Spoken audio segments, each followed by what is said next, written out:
Office Deputy Peterson, this line is recorded. How may I help you? Let D3 know that the 13th officer from the other night with the vest on, the guy that follows us around, he's back. Yeah, taking pictures. He's got a bulletproof vest on, says press on the back of it. Yeah, there's been all kind of bulletins on this dude. Okay, cool. Thank you.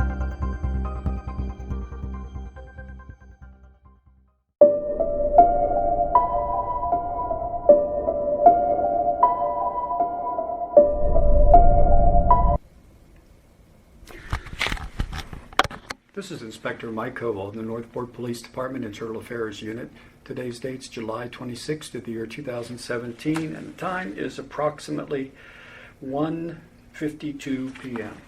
This is a taped sworn statement taking place at the interview room of the Investigations Bureau of the Northport Police Department in reference to IA case number 2017-05, and will be the taped sworn testimony of Officer Christopher Piscorik.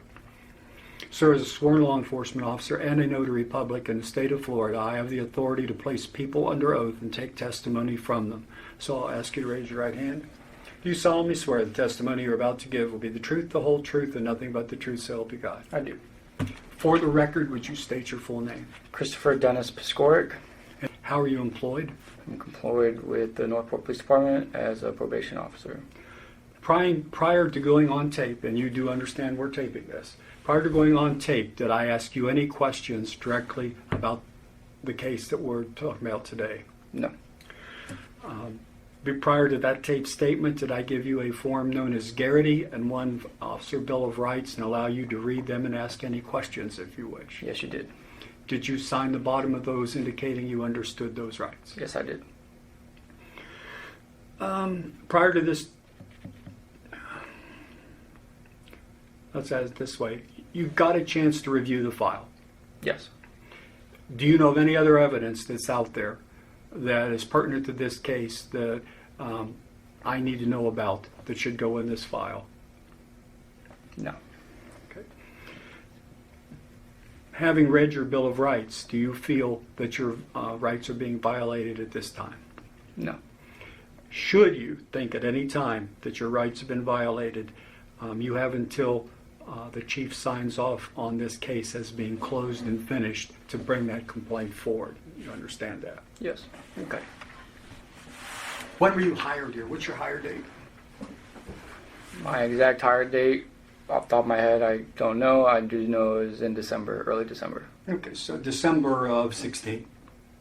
Yes. Okay. Was this the only agency that you were processing with? No. Okay, what were the other agencies? I was in the process with the Sheriff's Department, and I had put in an application with Sarasota Police Department. In those processes with the other agencies, did you have to fill out background questionnaires and application questionnaires for those agencies too? Yes, I did. Okay. Did each of these agencies have to give you a polygraph? Yes, I did. Well, wait. Did each of them give me a polygraph? Yeah. No. The only agency that gave me a polygraph was the Sheriff's Department. My process with the Sarasota Police Department never got passed. I never pursued with them. And we gave you a polygraph here? Yes. Okay. Did you also have to take one for the academy? Yes, I did.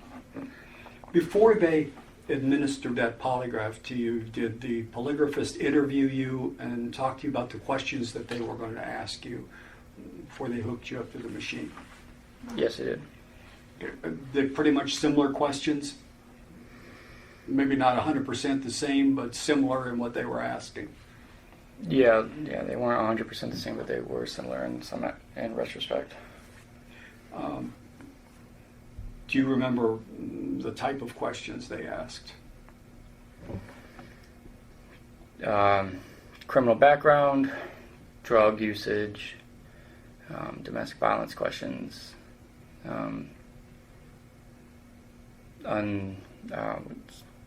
inappropriate sexual contacts, and a broad assortment of others. So, kind of a general, all-around set yes. of questions. Yes. And so you've had to answer those numerous times. Yes. Okay. I understand that during the process with Sarasota Sheriff's Office that you ran into a problem with their polygraph. Is that correct? That is correct. I also understand that prior to that polygraph that you had spoken with their background investigator and told him that there was made an admission to him. Is that correct? Yes, that's correct. What was the admission? The admission to the investigator was the very next morning after I had my interview with him. It was, I called saying that I had done some sexually explicit things with my dog at a young age. Okay. Yeah. Did they let you proceed from that point? They did. Did he let you know he was going to tell the polygraphist the admission that you... Yes, he did. did. Okay. So you talked to him, you go in for your polygraph. Sergeant Borntrager was your polygraphist. Yes, that's correct. And did he interview you and talk to you about the admission you made and then ask those same kind of general questions before he hooked you up to the machine? Yes, that's correct. And did you explain to him about the admission? Yes, I did. This is going to be a wrench in the machine. So the admission that I had told about it happening at a young age of, I guess the report says 12, was indeed fabricated. Did not happen at a young age. It actually happened a couple days prior to the actual background questionnaire for the Sheriff's Department. But you didn't tell Borntrager that? No, I kept it as the lie of it happened when I was in a young age. Okay. And that was the only admission that you made to him before the polygraph? That is correct. So now Borntrager hooks you up to the polygraph. And when he was done with it, did he have occasion to talk to you about the results of the polygraph? He did. His polygraph methods were a little bit different than every other agency's polygraph. In reference to this topic, he asked me, is there anything else you wanted to say? And I said, it happened when I was a child, only for the aspect of I was extremely embarrassed that it actually happened in my adulthood as a 26-year-old. So I kept up the lie, and he asked me about it. I elaborated on it, and then that's, I guess that was it. And then he hooked me up to the machine again. And you had other problems with the polygraphs? Yeah, the other instance with the polygraph that he had an issue with was in relations to domestic violence. Before he asked me any questions in relating to domestic violence, he showed me a diagram that had generalizations of what could be described as domestic violence. One of those words in that diagram was slapping. I read that and I instantly flashed back to a time, your report says 2 years. That was a general ballpark estimation. It actually happened when I was brand new into the military life. I was at my first duty station in DC in 2009.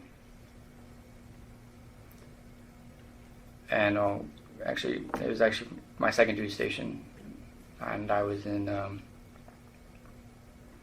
Camp Lejeune, and this was in 2010 timeframe. Actually, yeah. What had happened was I'm sitting on my computer, minding my own business, playing a computer game. I'm getting ready to. I can't remember if I was just coming back from a deployment or about to go, so my stress levels were pretty high. My wife comes at me yelling, screaming for me to do something. I'm really not in the mood for it. I'm in, I guess you would call my game zone, if you will. She gets in my face and she starts swinging at me. She swung at me, and I smacked her hand out of, like, from hitting me. I smacked her hand. She so that's where I saw slapping, and I instantly flashed back to that. There was no police involvement. There was no case filed on it. It was the one time, and that was it. Did you make any other admissions of any kind or anything else to him other than those two that you just told us about? Just the dog and the dog and the domestic. He asked me if the dog thing happened once. I told him yes, and then I changed it to it happened twice. But that was after he had retested me. When he retested me and saw that I was still not being truthful about the dog instance,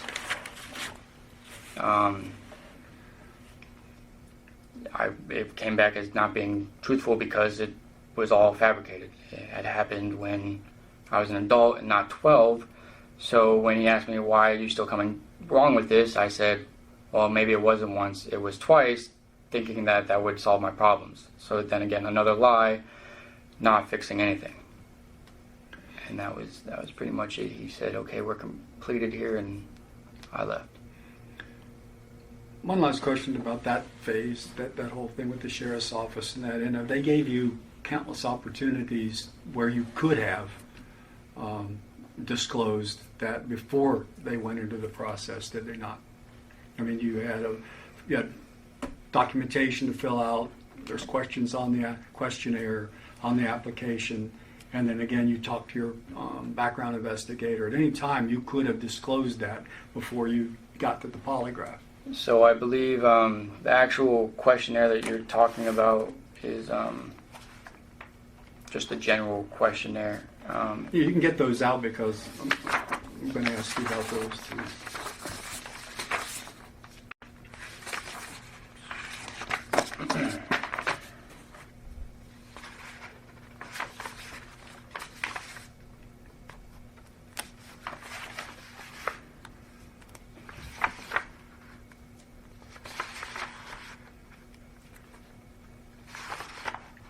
Probably be on the bottom.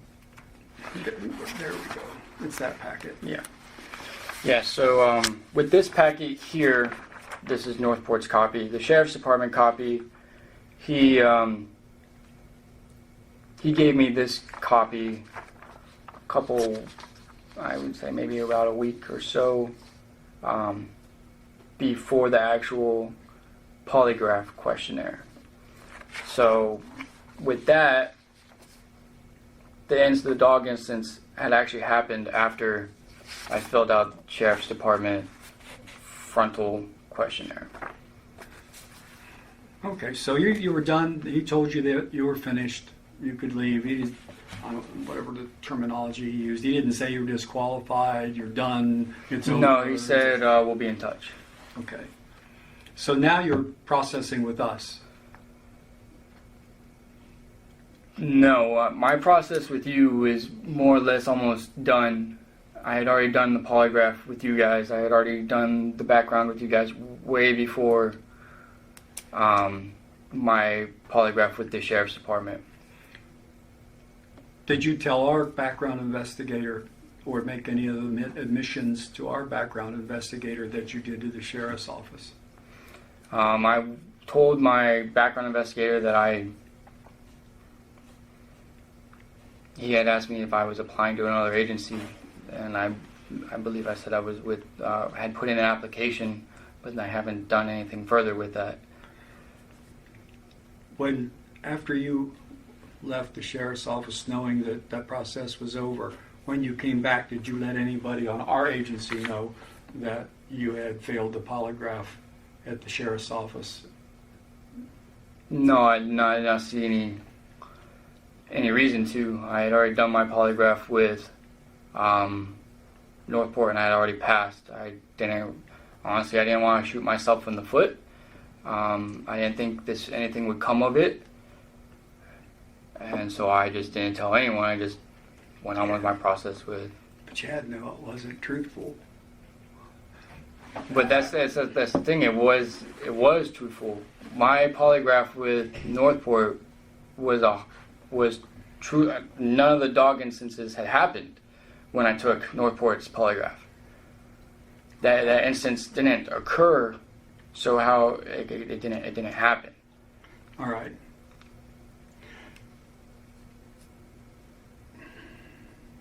On the front part of that, right down at the bottom, it's highlighted right there. When you fill out ours, it gives you a warning, does it not, about you have to be truthful in all the documentation or you'll be disqualified. All information is subject to verification. Deliberate falsification immediately disqualifies this application. That is correct. I just read it. Okay, question 12. I'm not sure what they are from here. I know I highlighted them. Question 12 was? Question 12 says, have you ever committed a serious crime, either detected or undetected? In which you answered? No to. Okay. And the 13? Have you ever committed a crime, either detected or undetected, that you feel was not serious? I answered no. Okay. And then I think the next one is 20? Yeah, 20. Have you ever done anything in your life that could target you for blackmail? I answered no. Okay. Is there anything in your background that would embarrass the department? I answered no. And the 22 was, have you ever physically abused another person? I answered no. Okay. So you answered no to those, but you admitted to have been involved with slapping your wife. Would you not think that would be embarrassing to the department? And would that not be considered, in the state of Florida anyway, a crime? Even, it's battery even to touch somebody unlawfully, let alone slap their hand. Right, during an argument. that is correct. I will say that when I did take this, and I filled this out, I was still in my infancy of the academy. I did not know the legal statutes 100%. I honestly didn't even remember that instance until the sheriff's department, and this process was taken way before I had done anything with the sheriff's department. So you're also telling me, if I understood, I don't want to put words in your mouth, that the incident with the dog happened after you filled that out? That is correct.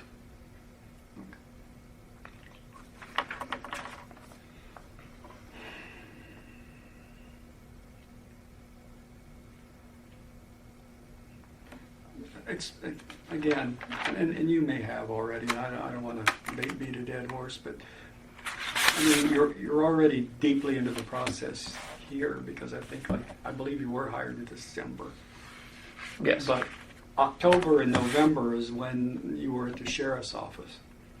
So you hadn't been hired here yet, but you didn't tell anybody about this. You didn't come clean or make any admissions to anybody here. It's what we call lies by omission. Why? What's your reasoning for not? You came clean with the sheriff's office. My reason. Okay. Just embarrassment? trying to get your thoughts. No. Embarrassment. 100% of it was embarrassment. Okay. I can understand that. The other half of it was I needed a job. I have 2 kids and a wife that I have to support. I didn't want my actions, honestly, screwing that up. I have, during my process with the sheriff's department, I wasn't in the right state of mind. I had found out during that process that my wife was in the process of having an affair on me. So when I did the sheriff's department, I was just not, I had a lot on my plate. I had the uncertainty of employment, I had a cheating wife. So yeah, I didn't want to lose out on a second on a job that I needed. and I didn't see the need. Understanding that you're under Garrity and it's not going to happen, but do you not understand that when you falsify a record, it's a felony? And you could have been charged. You could arrest somebody as an officer for somebody filling out a form improper, either by omission or otherwise. It's considered perjury in a written document. It's falsifying a document, and it's a criminal offense in Florida. Did you not realize, or I think you said before, don't want to put words in your mouth, but I believe your testimony was that something to the effect that you didn't say anything and you didn't figure anybody's going to find out. It's not that I didn't want anyone to find out or didn't think anyone was going to find out. I don't know. Is there anything else about this incident or either of these incidents, if you combine applying for cure? I mean, even at the academy, you had to fill out a questionnaire pretty similar to what we did here. And I believe you took a polygraph there and passed their polygraph up there. Yeah. But so there were numerous times along the way that you could have let somebody know and stopped the process before you got to the point where you falsified documents. But is there anything about this that you would like to make part of the record that I don't know to ask you or you want to say? I don't know. I mean,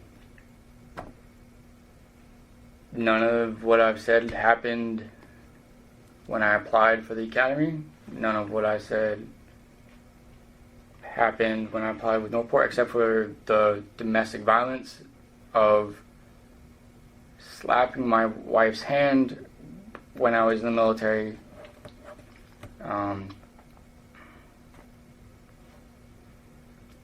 The dog reference, that happened well after I had taken my polygraph with Northport. It had happened well after I had taken my polygraph to get in the academy.